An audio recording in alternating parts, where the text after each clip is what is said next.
দেখো বন্ধুরা, এই দেখো রুই মাছ নিয়ে আসলাম বাজার থেকে। আর দেখো মাছের ভিতরে একটু ডিম বেরিয়েছে, তো আজকে এই ডিম দিয়ে আর বেগুন দিয়ে একটা বানাবো।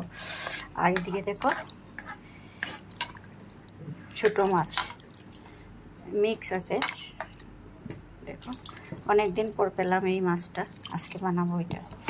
তারপর দেখবে আমি কীভাবে বানাই। তাহলে দেখো বন্ধুরা, তো কী সুন্দর মাছ চচ্চড়া হয়ে গেল, রুই মাছের চচ্চড়া এটা।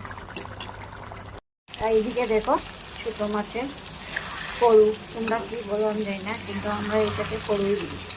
এবং ভিজিয়া মাছ দিয়ে এরকম একসাথে তেল পেঁয়াজ সব একসাথে মেখে তারপরে দেখো ডেকে ডেকে এটা করতে হয়। জল ছাড়াই এটা করতে হয়, খালি তেলের মধ্যে মাছগুলো দিতে হয়।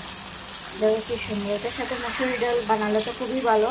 আর আজকে তো আমি ডাল বানাইনি, কিন্তু এমনি খাবো আসছে শুকনা শুকনো। আর গন্ধরাজ লেবু সাথে, আর এই মাছ দিয়ে ভাত মাখিয়ে খাও, খুব ভালো লাগবে। আজকে এটাই বানিয়েছি গরমের মধ্যে, আর কি বানাবো।